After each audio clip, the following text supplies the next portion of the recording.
तो लगातार हम दूसरे चरण पर चर्चा कर रहे हैं। आपको बता दें कि आज दूसरा चरण है और इसका मतदान प्रतिशत भी हम आपको भी बताएंगे, जहां 13 राज्यों की 88 सीटों पर आज मतदान हो रहा है सुबह 7 बजे से।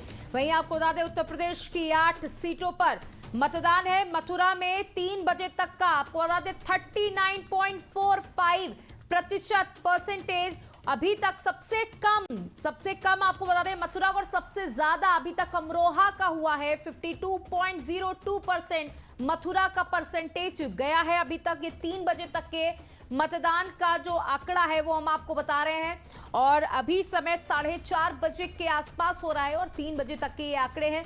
देखिए, अगर अब सब सीटों में देखें तो सबसे कम अभी तक मथुरा में, और ऐसा माना जा रहा है कि जितना कम परसेंटेज जहां पर होगा उतना नुकसान भाजपा को उठाना पड़ सकता है। जो पहला चरण रहा उसमें 60% के आसपास मतदान हुआ था, जिसके बाद कई राजनीतिक लोगों ने यह बात भी कही थी कि पहले चरण में बीजेपी को नुकसान हुआ है। लेकिन उसी के बाद से सबक लेते हुए रैलियों में भाषा शैली, शब्दावली और शब्दों का, मुद्दों का चयन भी बदला गया, और उसके बाद से ये दूसरा चरण है। अब इस दूसरे चरण में किसको कितना फायदा, कितना नुकसान होगा, ये 7 बजे के बाद समझ में आएगा, और आज सारी पिक्चर रिजल्ट के दिन तय होगी। और आज दूसरा चरण है, और लगातार आज हम सुबह से अपने अलग अलग गेस्टों के साथ चर्चा कर रहे हैं।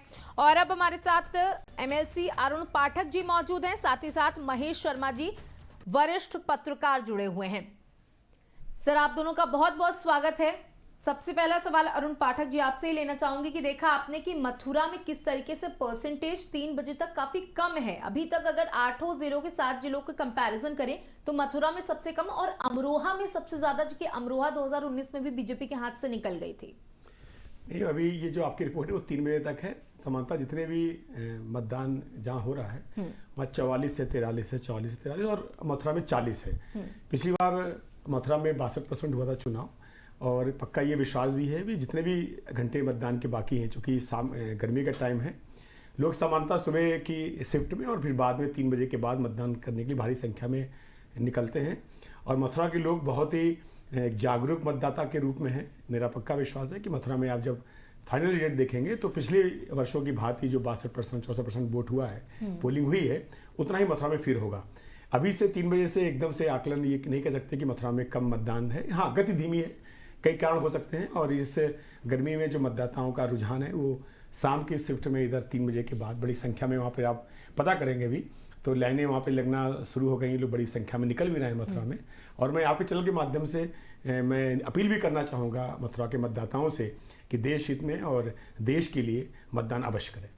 बिल्कुल, देखिए आपने कहा कि गर्मी का मौसम है, और ये जो गर्मी है ये कहीं ना कहीं आपके लिए थोड़ी मुसीबत जरूर पैदा कर रही है। चाहे पहला चरण हम देखें या इस चरण को भी देखें, जो गर्मी की वजह से बहुत दिक्कत हो रही है साथ ही साथ, लेकिन दूसरे भी जिले हैं और इतना ही तापमान हर जगह है। अगर हम अमरोहा की बात कर लें, वहां पर लोग बड़ी जागरूकता के साथ अपने घरों से निकल रहे हैं, मतदान केंद्रों तक पहुंच रहे हैं और अपने मताधिकार का प्रयोग कर रहे हैं। लेकिन मथुरा में ऐसी स्थिति नहीं देखी जाए। हालांकि अभी समय बाकी है, हम ऐसा अनुमान अभी से नहीं लगा सकते, लेकिन जो अभी तक आंकड़े आए हैं उसके हिसाब से ये बात कही जा रही कि अमरोहा और मथुरा में अगर कंपेरिजन करें तो मथुरा का परसेंटेज काफी कम है।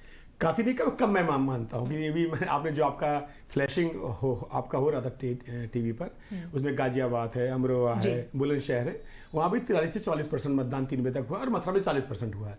बहुत ज़्यादा ऐसा अंतर नहीं है। और मथुरा के लोग तो मतलब सभी पूरे उत्तर प्रदेश के लोग जागरूक है, लेकिन मथुरा के लोग, सभी लोग आप निश्चित मानिएगा कि बचे हुए घंटे में जो पुराना उनका आंकड़ा है उस अंतर पर मतदान भी करेंगे। और जिस प्रकार से 14 से लेकर 19 में ज़्यादा अंतर से भारतीय जनता पार्टी के प्रत्याशी वहाँ जीते थे, अब 19 से 24 में और ज़्यादा अंतर से भारतीय जनता पार्टी की प्रत्याशी हमारी नेता हेमा मालिनी जीतेंगी। महेश शर्मा जी, जब हम बात मथुरा की परसेंटेज की कर ही रहे हैं तो बात मथुरा के चुनाव की भी कर लेते हैं। वहां से बीजेपी ने हेमा मालिनी को दोबारा से टिकट दिया है, वो चुनावी मैदान में है, लेकिन जिस तरीके से एक क्लीन स्वाइप जो है पिछली बार 2019 में उनके लिए दिखाई दे रही थी, इस बार ऐसा बहुत नहीं दिखाई दे रहा। थोड़ा सा मुकाबला टिपिकल हो गया। लेकिन चाहे वो मेरठ की रैली हो, चाहे वो मथुरा की रैली हो, बीजेपी के नेताओं ने बढ़ चढ़ के कहा कि देखिए हमने काशी को और अयोध्या को तो उसके गंतव्य तक पहुंचा दिया है। अब ब्रजभूमि की बारी है। देखिए, ये मुद्दे जो है लोगों को जरूर टच करते हैं, लेकिन जो मतदान का प्रतिशत गया है मथुरा को पर्टिकुलरली, तो उसमें जो लो परसेंटेज है, तो उसमें जो एक साफ संकेत मिलता है, जैसा कि पहले चरण में भी ऐसा महसूस किया गया था कि जो लो परसेंटेज है और मतदाताओं में खामोशी है, कोई मुद्दा ऐसा नहीं है, मुद्दा विहीन चुनाव लग रहा है। ये दूसरे चरण में भी ऐसा महसूस किया गया।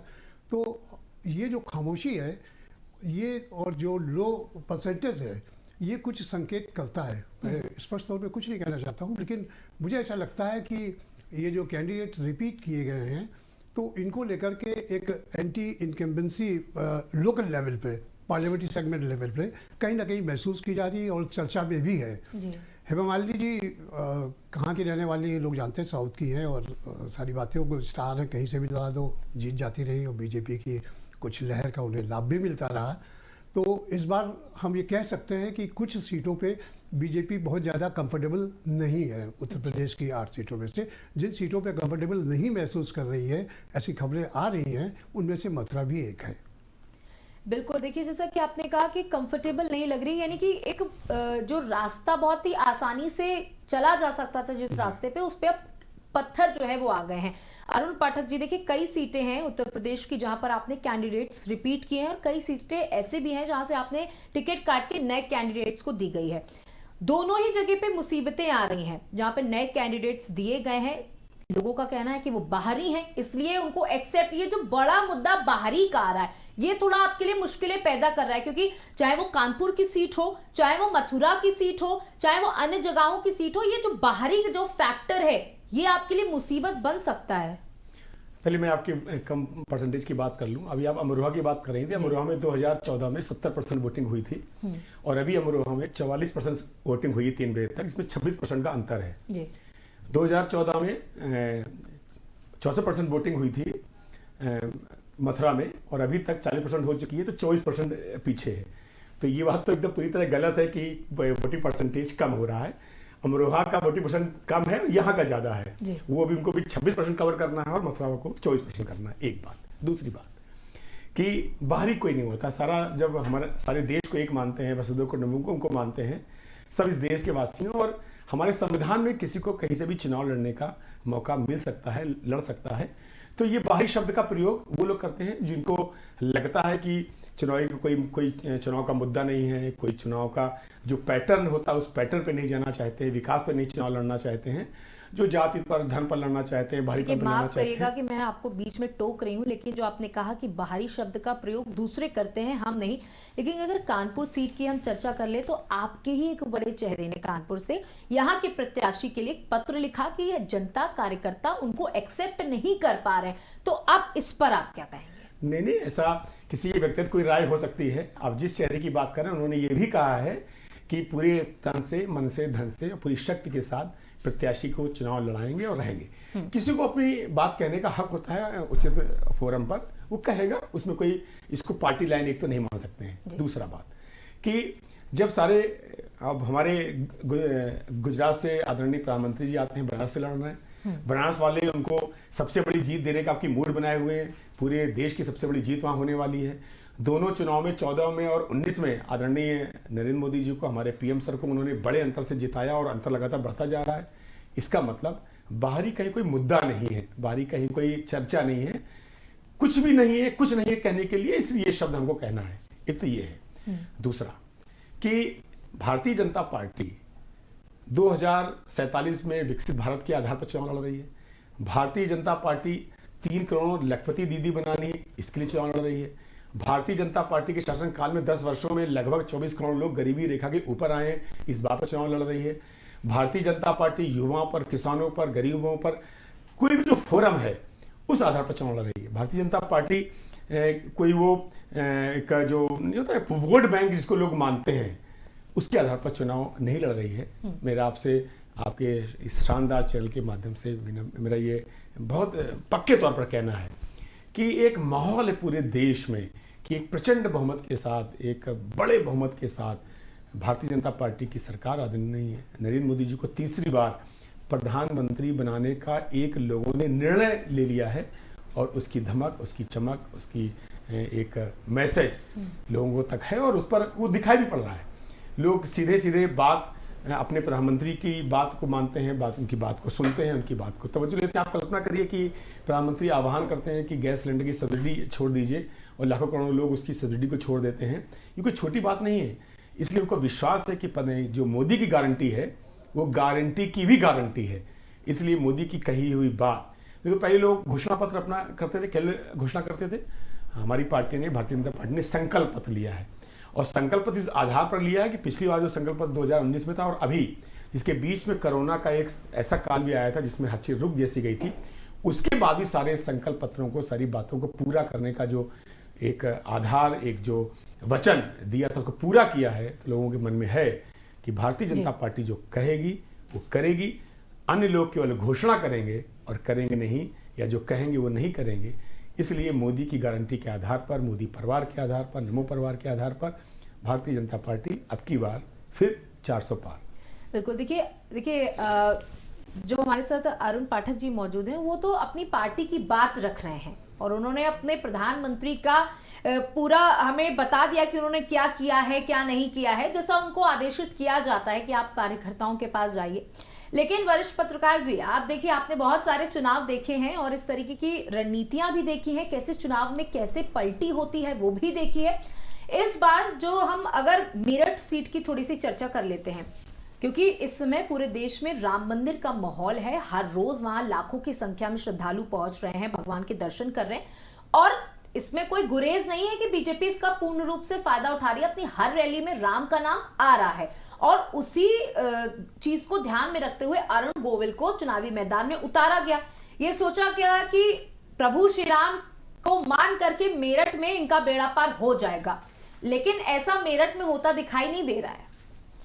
हाँ, ये बात आपकी सही। जैसी खबरें आ रही हैं तो अरुण गोविल का चुनाव, मेरठ के ही लोग बताते हैं, हमारे कानपुर में कई साथी हैं जो मेरठ के रहने वाले आते जाते रहते हैं, वो भी ये बात कह रहे हैं कि मेरठ का चुनाव भी बीजेपी के लिए बहुत आसान नहीं है। और जहाँ तक राम मंदिर या राम की बात है, तो राम एक आस्था का विषय है, सबके राम हैं, किसी पर्टिकुलर पार्टी या पर्टिकुलर नेता या पर्टिकुलर लोगों के राम नहीं हैं। और बीजेपी को तो बल्कि मैं आपके चैनल के माध्यम से सुझाव देना चाहूँगा कि बीजेपी राम का नाम जपते हुए RAM यानी रीगेन, अटेन एंड मेंटेन, ये फार्मूले पे अगर चले तो शायद कामयाबी उसको अच्छी मिल सकती है। फिलहाल मेरठ से भी कोई बहुत अच्छी खबरें नहीं आ रही हैं। बिल्कुल, जिस तरीके से 3 बार के अगर इतिहास उठाकर देखा जाए तो बीजेपी मेरठ में हमेशा से एक अच्छा प्रदर्शन करती हुई चली आ रही है, लेकिन जिस तरीके से 3 बार के सांसद का टिकट काटकर अरुण गोविल को दे दिया गया। बीजेपी एक दावा करती है कि अरुण गोविल वहीं पर पले बड़े हैं, लेकिन जनता का ये मानना है कि वो अब मुंबई में रहते हैं। और देखिए, अरुण जी ने कहा कि बाहरी जैसा कोई मुद्दा नहीं है, लेकिन जनता के मन में विपक्ष इस बात को अच्छी तरीके से डालने में कोई कसर नहीं छोड़ता है कि व्यक्ति जो बाहरी है, मुंबई का रहने वाला है, वो आपके लिए क्या काम करेगा। इस चुनावों में एक खास बात देखी जा रही है कि लोकसभा के चुनावों की जब चर्चा होती है तो ये चर्चा राष्ट्र मुद्दों पर इस चुनाव को लड़ा जाता है, लेकिन विपक्ष ने एक अच्छी चाल चलते हुए इसको स्थानीय मुद्दों में तब्दील कर दिया, जिसका नुकसान बीजेपी को उठाना पड़ रहा है। उन्होंने अपने मुद्दे भी हाल में बदल दिए। हाँ, बात आपकी सही है। देखिए, अरुण गोविल जी का जो बर्थ सर्टिफिकेट है वो तो मेरठ का है, लेकिन बाकी शेष जीवन उनका मेरठ में नहीं बीता, ये सब जानते हैं इस बात के। तो एक कैंडिडेचर की बात जो अभी हमारे साथी अरुण भाई कह रहे थे, बाहरी कैंडिडेट आपने सवाल उठाया था, ये बड़ा मौजूद सवाल है, क्योंकि ऐसा होता है कि कद काठी देखी जाती है।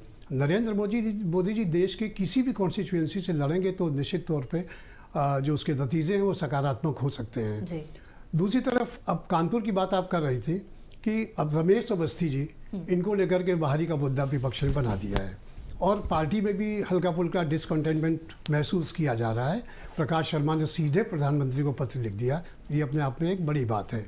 वो बात अलग है कि मान मनोबल के बाद वो चुपचाप बैठ गए, तो ऐसे में अब वो फर्रुखाबाद के रहने वाले हैं जो बीजेपी के प्रत्याशी हैं, तो अब कानपुर और फर्रुखाबाद के बीच में क्या दूरी है, और कानिकुब जो ब्राह्मण, ये रमेश अवस्थी जी भी, वो भी है। जो परिस्थितियाँ रही होंगी, बहरहाल जो बाहरी का इशू है वो नेताओं की कद काठी के हिसाब से निर्धारित होता है, न कि स्थानीयता के हिसाब से।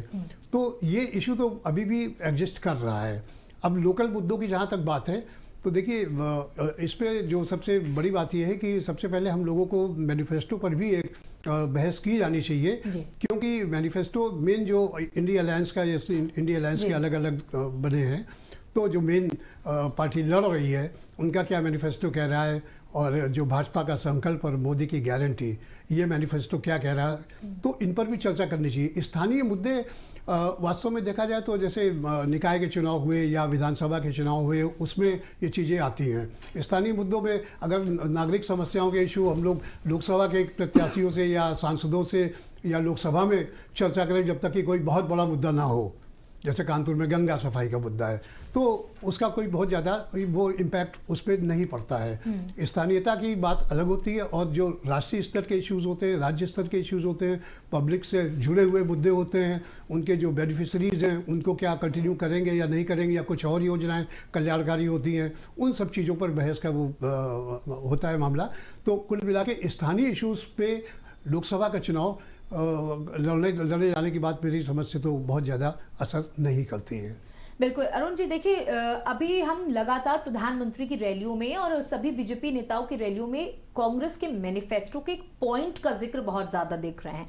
प्रधानमंत्री कहते हैं कि ये जो शहजादे हैं ये आपकी तिजोरियों तक पहुंचेंगे, और फिर महिलाओं का जो बचा हुआ या छुपा हुआ है, इन सब बातों का उन्होंने जिक्र किया। उन्होंने कहा कि आपका मंगलसूत्र भी छीन लेंगे, उसको भी बिकवा देंगे। तो ये जो आपने मुद्दा एकदम से रेज किया, वही कांग्रेस कहती है कि हमें बताइए कि हमने ये बात कहाँ कही है, ये कहाँ लिखी है। उनका कहना है कि हमने ये कहा था कि ये जो असमानता है लोगों की इकोनॉमिकली, उसको सामान्य करने पर हम सोचेंगे या विचार करेंगे, इस तरह की उन्होंने उस पर पॉइंट दिया है। लेकिन आपने इसको जोड़ तोड़ कर मरोड़ कर दूसरा एक पहले का एक बयान उठा करके जनता के सामने पेश कर दिया। मैं एक बात का जवाब देता हूँ। सबसे बड़ी बात कि अभी आपने अपने कहा कि मेरे नेतृत्व ने हमसे जो कहा वो मैं यहाँ कह रहा हूँ। मैंने जो कुछ भी बात कही मोदी जी के बारे में या अपनी पार्टी के बारे में, ये जनता कह रही वो आपसे शेयर की है, क्योंकि मैं जनता का प्रतिनिधि हूँ। दूसरा बात बाहरी की आती है तो क्या बर्थ सर्टिफिकेट राहुल गांधी का वायनाड का है कि अमेठी का है? वो चुनाव वहाँ पे लड़ते हैं और जनता चाहती है तो उनको जिताती है, और नहीं चाहती तो उनको हराती भी है। ये जनता का अपना खुद का एक सोच है कि हम मुझे किस प्रत्याशी को लोकतंत्र में चुनना है, कौन मेरे करीब है, कौन मेरे सुख दुख में है, उसको निश्चित करती है। तीसरा कि मुद्दे, लोगों के पास मुद्दे नहीं, फैंटासी टाइप के मुद्दे बना रहा विपक्ष, जैसे संविधान को साफ खत्म कर देंगे। अब ये कहाँ से आ गया? ऐसा कौन सा काम बीजेपी ने कर दिया जो संविधान में लिखा है, जो लोकसभा के रूल्स होते हैं, जो राज्यसभा के रूल्स होते हैं, जो सुप्रीम कोर्ट की बातें होती हैं, उन सबको मानते हुए तो 10 वर्षों से सरकार चल रही। ये कहाँ से बात आ गई? और रही बात की कांग्रेस के घोषणा पत्र में दूसरों की संपत्ति के बारे में लिखा है, ये तो बीजेपी ने बाद में कहा ना। राहुल गांधी के जो अंकल सैम हैं, उन्होंने पहले ये बात कही, उन्होंने इस मुद्दे को रहा। और ये सब लोग जानते हैं कि राहुल जी क्या है और सैम क्या है, वो सॉफ्टवेयर कहलाते हैं कांग्रेस के। अर्थात जो फीडिंग होती है उतना ही आदमी कोई आगे जाके बोलता है नेता उनका। उन्होंने ये बात रखी कि अमेरिका में जो ये कानून है जिसमें किसी देहांत के बाद 55% प्रॉपर्टी सरकार ले लेती है और 45% प्रॉपर्टी उसके आश्रितों को मिलती है, ये बीजेपी ने थोड़ी ना कहा, ये तो दुनिया जान रही है। उनके ट्विटर हैंडल पे आज भी है ये बात कि उन्होंने ये बात कही कि, और उन्हें फिर ये भी कहा कि हमको वो कानून बड़ा अच्छा लगता है। और उसी से मिलती जुलती बात कांग्रेस ने अपने घोषणा पत्र में रखी। तो हम लोगों ने तो दोनों बातों को मिलाया है कि कुंडली तो अंकल सैम ने खोली है कांग्रेस की, उन्होंने बताया कि हमारा विजन क्या होने वाला है।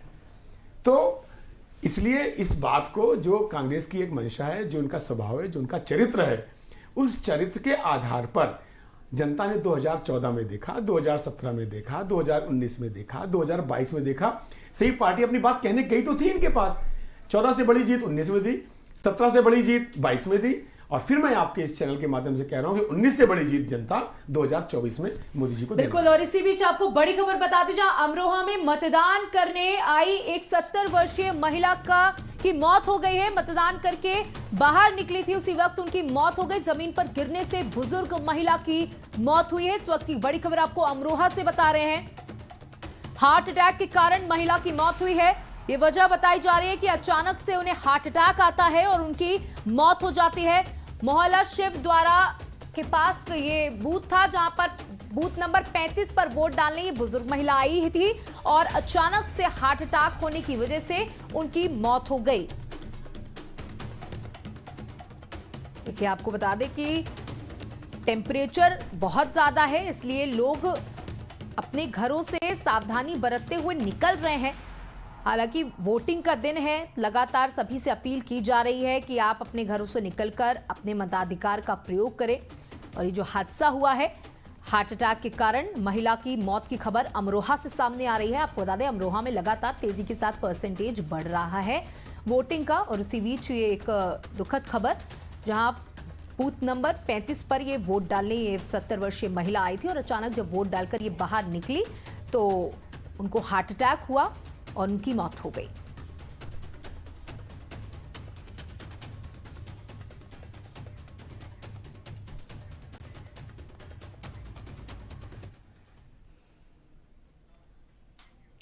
बिल्कुल। तो देखिए, हम महेश शर्मा जी हम चर्चा कर रहे थे, अभी अरुण पाठक जी ने कहा कि ये जो सारी चीजें आज हम सामने जनता के रख रहे हैं, ये सारी चीजें तो पहले से थी, बस हमने ये काम किया है कि जनता तक ये जो मानसिकता है इसको पहुंचाने का काम किया है। इस पर एक टिप्पणी चाहूंगी आपकी। जैसा कि हमारे अरुण भाई ने कहा कि कांग्रेस के मैनिफेस्टो, देखिए पहली चीज़ तो एक बात ये मैं बता दूं कि मैं किसी भी पार्टी से मेरा कोई जुड़ाव नहीं है। मैं निष्पक्ष पत्रकारिता, निर्भीक पत्रकारिता करने का प्रयास करता हूं। लेकिन चूंकि माहौल ऐसा है कि अगर आप सरकार के पक्ष में बोल रहे हैं तो आप बहुत अच्छे हैं, सरकार के थोड़ा सा भी आप विपरीत बोल गए तो आप मोदी विरोधी, राष्ट्रभक्त या राष्ट्रद्रोही इस टाइप का एक नैरेटिव सेट किया जा चुका पत्रकारों के बारे में। तो मेरा अनुरोध ये है कि मैं बिल्कुल निष्पक्ष हूँ, किसी पार्टी से मेरा कोई मोह नहीं है। तो मैं ये बात कहना चाहता हूँ कि जो सैम पित्रोदा ने ये बात पढ़ के और अपने ट्विटर हैंडल पे, एक्स पे उन्होंने डाला, तो अरुण जी से मेरा प्रश्न है कि इन्होंने अभी कहा है कि ये कांग्रेस के मैनिफेस्टो में है, क्या ऐसा है? अरुण जी जी जो आपने घोषणा पर देखा नहीं, अभी आपने ये कहा, हाँ, बता ये कहा कि कांग्रेस के मैनिफेस्टो में ये हाँ, संपत्ति आपने वाला ध्यान से नहीं सुना, आपने मेरी बात ध्यान से नहीं सुनी। नहीं, मैंने ध्यान से सुना। सुनिए, मैं बताता हूँ, मैं उसको दोबारा रिपीट कर रहा हूँ। हाँ, करिए। कि जो सैम पित्रोदा ने कहा, जो कांग्रेस की घोषणा पत्र में है कि संपत्ति का बंटवारा होना चाहिए, उन दोनों बातों को लिंक किया है कि सैम पित्रोदा कांग्रेस के ओवरसीज के हेड हैं और ये भी दुनिया जानती है कि वो सॉफ्टवेयर हैं कांग्रेस के, कांग्रेस की नीति रीत को बताते हैं। तो जो होने वाला है उसको जनता के सामने रखा है। तो मैं जिसे मैं ये कहना चाहूँगा। दूसरी बात कि जब आज ही हाई कोर्ट ने वीवीपैट पर जी एक अपना निर्णय दिया, अब साहब पूरे विपक्ष के लोग कई महीनों से चिल्ला रहे थे, कई बार चुनाव आयोग ने भी कहा गया कि आप चेक कर लीजिए, तो चेक करने नहीं जाते हैं, उसका वेरिफिकेशन करने नहीं जाते हैं। आज हाई कोर्ट ने निर्णय दिया कि नहीं, ये जो हमारा वोटर वेरिएबल और ये पेपर ट्रेल मशीन है, जो इस पर जिस प्रकार से चुनाव हो रहा है उसी प्रकार से चुनाव होगा। और 2 साथ में निर्देश और जोड़े उन्होंने पर सुझाव दिया है, कहा है। अब इस बात को क्यों नहीं कह रहे कि नहीं भाई, हाई कोर्ट ने ये बात कही और वो हमारा जो वोटर मशीन था वो ठीक था, ये कलई इनकी खुली ना। फिर जब किसी प्रदेश में माना चुनाव जीत जाते हैं, आप हिमाचल में जीते, तो आपने क्यों नहीं कहा, ये कहा कि इस वोटिंग मशीन ने ठीक से काम नहीं किया है। आप जब हारते हो तभी आपको क्यों याद आता है? इसलिए मेरा तो सुझाव है आपके चैनल के माध्यम से कि ये विपक्ष के लोगों को जनता के पास जाना चाहिए। नहीं, ये डेविएट जनता से अपनी बात कहनी चाहिए। करिएगा, मैं इंटरप्ट कर रहा हूँ। मेरा सवाल सीधा सीधा ये था, आपने ये कहा था कि संपत्ति के बंटवारे वाला जो सैम पित्रोदा ने जो एक्स पे डाला था कि अमेरिका के कानून को 55% कि ये हाँ, तो ये जो है कांग्रेस के मैनिफेस्टो में है, ये आपने कहा। तो मैंने पूछा इसका क्या प्रमाण? आपने पढ़ा है मैनिफेस्टो? मैंने कोशिश की पूरी कि आप बताइए है कि नहीं, आप बता दीजिए। मैं बता रहा हूँ उसी से संबंधित कि ये इस प्रकार की संपत्तियों के लिए हम कोई एक नया कानून लाएंगे या हम कोई एक नई नीति बनाएंगे। तो बात ही नहीं अभी हुई। जी जी जी, तो ये नीति बनाएंगे और उनके जो अंकल थे संपत्ति के बंटवारे के मामले को क्या मैनिफेस्टो में कांग्रेस ने वादा किया? मैं पूछ रहा हूँ। संपत्ति की बात नहीं कर रहा हूँ। उन्होंने जिस प्रकार की नीति बनाने का वादा किया है, वो नीति किस प्रकार की होगी, ये सैम पित्रोदा ने इसको खोला वहां पे कि ये इसकी कुंडली होगी, ऐसे ऐसे खोली क्योंकि जाएगी। उन्होंने कहा कि हमने वहां से कुछ चीजें उठाई और वहां से कुछ चीजें उठाई, जिसको लिंक किया और जनता के सामने रखा। देखिए, कांग्रेस का जो मैंने पढ़ा है, कांग्रेस के लीडर्स ने इस बयान से खुद को अलग किया। उन्होंने कहा ये सैम पित्रोदा का इंडिविजुअल सोच है उनकी, उनको ऐसा लगता है ये एक अलग चीज है, लेकिन कांग्रेस अपने आप को इससे अलग करती है। तो मैनिफेस्टो में शामिल होने की जब बात पोल कहाँ खुली है ना इसमें? तब अलग करती है। पोल खोल दी, उनके ही लोगों ने उनकी पोल खोल दी कि आप क्या करने वाले हैं। सीधा आपने जो बात की उसमें मैंने एक सवाल हाँ, मैंने उठाया। उसका ही उत्तर दिया है आपको, मैंने उसका ही उत्तर दिया। इसलिए विपक्ष के जो भी हमारे नेता हैं उनसे ये मेरा निवेदन है कि लोकतंत्र में जनता को अपनी बातों से संतुष्ट करना चाहिए, ना कि अनर्गल आरोप लगाने चाहिए, ना कि कुछ भी कह देना चाहिए कि संविधान खत्म होने वाला है, संविधान खतरे में है। किस आधार पर संविधान खतरे में है, इसका कोई मुझे जवाब नहीं था। किस आधार पर है? कहते हैं कि जो संस्थाएं हैं उनका इस तरह बदलाव किया जा रहा है। जो प्रोसेस थे उसी प्रोसेस के तहत किया जा रहा है ना। मेरा एक दृढ़ मत है, जी आप बताएं। मेरा ये दृढ़ मत है कि लोकतंत्र में जनता के पास जाकर अपनी बातों को रखना चाहिए और जनता जो निर्णय दे उसको सर झुकाकर, सर माथे पर रखकर उसको स्वीकार करना चाहिए। जनता का मूड समझना चाहिए। जनता का मूड मोदी जी के साथ है, जनता का मूड भारतीय जनता पार्टी की नीतियों के साथ है, जनता का मूड भारतीय जनता पार्टी के प्रत्याशियों के साथ है, जनता का मूड बिल्कुल बेरोजगार का कल्याण कैसे हो उसके साथ है। और उस आधार पर लगातार पिछले जो 4 बड़े चुनाव हुए, 2 लोकसभा के और 2 विधानसभा के, जनता ने क्या उसका मूड है उसको बताया है। देखिए, जनता का क्या मूड है ये तो परिणाम वाले दिन ही तय हो पाएगा। एक सवाल जिस पर एक एक कमेंट आपका छोटा छोटा देना चाहूंगी। आपने जो ये जादुई आंकड़ा दिया है 400 पार और उत्तर प्रदेश में 80 सीटें, क्योंकि उत्तर प्रदेश का पहला फेज निकला है, उसके बाद आपका जो 80 वाला जो चैप्टर था वो थोड़ा सा नीचे खिसक के आपके ही लोगों द्वारा आ गया। ये बताइए कितनी सीटें उत्तर प्रदेश के अंदर आप लोग जीत रहे हैं आपके अकॉर्डिंग? अब की बार 400 पार, जो हमारे पार्टी का आधिकारिक हमारा नारा है, उसको मैं यहाँ फिर रिपीट कर रहा हूँ कि 4 जून 400 पार। महेश जी, 400 की जादुई आंकड़े की बात कीजिए, कितना ये मुमकिन है 400 पार जाना? देखिए, मैंने राज्यवार स्टडी करने का प्रयास किया और करता रहता हूँ जिस फेज का भी इलेक्शन होता है। तो जो मेरा अपना असेसमेंट, मेरा अपना आकलन है, 400 पार एक दिवा स्वप्न है, इसको मैं कहूँगा। अब रही उत्तर प्रदेश की 80 सीटों पे, तो ये महसूस किया जा रहा है कि जो अखिलेश यादव का जो पीडीए, पिछड़ा दलित और अल्पसंख्यक वाला फॉर्मूला चल रहा है, जिस पर वो लोग काफ़ी एक्सरसाइज कर रहे हैं और इनके अपने मैनिफेस्टो भी काफ़ी कुछ उसको टच करते हुए, कांग्रेस के भी, सपा के भी, तो टच करते हुए चल रहे हैं। तो मुझे ऐसा बिल्कुल भी नहीं लगता है कि यूपी में 80 में से 80 सीटें जीत लेंगे। अब अगर आप आकलन के हिसाब से पूछे तो ये एक लगभग बताया जा सकता है कि क्या हो सकता है। तो इस पर मेरा अपना सोचना है कि जैसे 2014 में उत्तर प्रदेश में इनकी 71+2 ये था अरुण जी, 73 थी ना, और 2019 में इनकी 64 सीटें थी, यानी कि 62+2 जी, राइट। तो अब इस हिसाब से जो आज जो वोटिंग पैटर्न है, अभी मैं इधर घूमने भी गया, गाजियाबाद, गौतम बुद्ध नगर, दिल्ली के दौरा करके मैं लौटा, तो जो वोटिंग पैटर्न है, तो अगर उसमें आप दृष्टिपात करें और लोगों से बातचीत करके जो आकलन आता है, तो उसमें मुझे ऐसा बिल्कुल भी नहीं लगता कि अब किसे 62 टच कर पाएगी बीजेपी। बिल्कुल। तो देखिए, ये एक आंकलन है। जी, आप कुछ कहना चाहते हैं? जी, 370 दिव्या स्वप्न था जो पूरा हुआ, 3 तलाक दिव्या स्वप्न था जो पूरा हुआ, अपनी मातृभाषा में नई शिक्षा नीति आएगी दिव्या स्वप्न था पूरा हुआ, मेक इन इंडिया दिव्या स्वप्न था पूरा हुआ। एक नहीं, ऐसे कई दिव्या स्वप्न थे जो आदरणीय महेश जी ने कहा वो पूरे हुए। अब मेरी बात सुनिए, मेरी बात, आपने दिव्या स्वप्न, ये तो सरकार की पॉलिसी कल्याण कार्यक्रम में कर रहे हैं। अब आपने दिव्या स्वप्न, ये दिव्या स्वप्न नहीं होता है। और फिर जहां 20 लाख के वोटर, उसमें 8, 10, 15, 20 लोगों से बात करके कौन सा नमूना आ सकता है? 20 लाख का वोटर, ये जो 20 लोगों से बात करते हैं वो 1% भी नहीं, वो 0.01% भी नहीं है। इसलिए जनता का मूड यदि आपको पढ़ना है तो 2014 का चुनाव देखना होगा, उसका परिणाम, 2017 का परिणाम देखना होगा, 2019 का परिणाम देखना होगा, 2022 का परिणाम देखना होगा, और फिर 4 जून को 400 पार 2024 का परिणाम आप सब देखेंगे। बहुत बहुत शुक्रिया आप दोनों का ही हमारे साथ जुड़ने के लिए। तो आपको बता दें कि हमारे साथ वरिष्ठ पत्रकार जुड़े थे और एमएलसी अरुण पाठक जी भी जुड़े हुए थे, जिन्होंने अपनी पार्टी का दम बढ़ते हुए कहा कि इस बार 400 पार जो नारा दिया गया है, वहीं जो उन्होंने हमारे वरिष्ठ पत्रकार ने जो पूरी एक गणित तय की है उसके अकॉर्डिंग उनका कहना है कि सीटें 65+ तो हो सकती हैं, लेकिन उत्तर प्रदेश में 80 में 80 एक जादुई आंकड़ा जरूर है। तो दूसरा चरण लगातार इस पर मतदान चल रहा है। हम आखिरी में बताएंगे कि कहां कितना मतदान हुआ है। उसी के साथ साथ ये इस बार का जो चरण है, ये जो दूसरा चरण है, किसके लिए फायदेमंद साबित हो सका है, इसका भी आंकलन किया जाएगा।